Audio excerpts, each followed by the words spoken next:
మా మామగారిని కూడా వెన్నుపోటు పొడిచారని కూడా మాట్లాడాడు. ఇది ప్రధానమంత్రి స్థాయికి తగని పని. గురువుకు నామాలు పెట్టింది మీరు.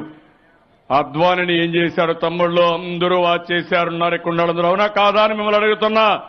గుజరాత్ లో జరిగిన సంఘటన, గోద్రా సంఘటన తర్వాత ఈయన ప్రధానమంత్రిగా, ముఖ్యమంత్రిగా తీసేయాలని వాజ్పేయి గారు ప్రతిపాదన పెడితే ఈయన్ని కాపాడింది అద్వానీ గారు, ఈయన్ని పెంచింది అద్వానీ గారు. ఈయన ప్రధానమంత్రి అయితే కూడా సహించి సీనియర్ అయినా సహకరిస్తే కనీసం దండం పెడితే నమస్కారం పెట్టినటువంటి సంస్కారం ఈ ప్రధానమంత్రి నరేంద్ర మోడీ గారిది. అది ఈయన అహంకారం. చాయ్ వాలా అంటాడు. ఆయన సూటు బూట్లు చూస్తే మాత్రం కోట్ల రూపాయలు, లక్షల రూపాయల బూట్లు. ఈరోజు కూడా అన్నాడు, మా అబ్బాయిని గురించి ఆయన మాట్లాడాడు. ఏం చెప్పాలో నాకైతే అర్థం కావడం లేదు.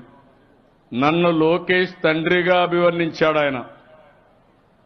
ఏం తమ్ముళ్ళు, ఏంటమ్మా మీకు అనిపించలేదని అడుగుతున్న రాష్ట్రంలో. లోకేష్ మా అబ్బాయి, నీకు అబ్బాయిలు లేరు, నీకు కుటుంబం లేదు, నీకు సంబంధాలే లేవు, బంధాలు లేవు. ఈరోజు ఆయనకు భార్య ఉంది, ఆ విషయం మీకు తెలుసా?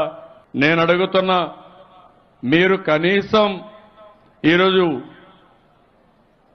ఏం చెప్పాలో నాకైతే అర్థం కాలే. యశోదాబేన్ ఆయన భార్య ఉంది. నేను ఆ మాట అంటే మీరు ఎక్కడ మీ తలకాయ పెట్టుకుంటారని అడుగుతున్నా. నన్ను లోకేష్ తండ్రి అన్నారు, నేను గర్వపడుతున్నా.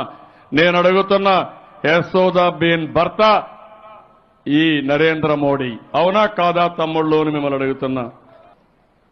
అలాంటిది ఆవిడని దూరంగా పెట్టి మీరు మాట్లాడరే? విడాకులు కూడా ఇవ్వకుండా మీరు ఇవన్నీ చేశారు. నా వ్యక్తిగత విషయానికి వచ్చారు కాబట్టి నేను చెప్తున్నా.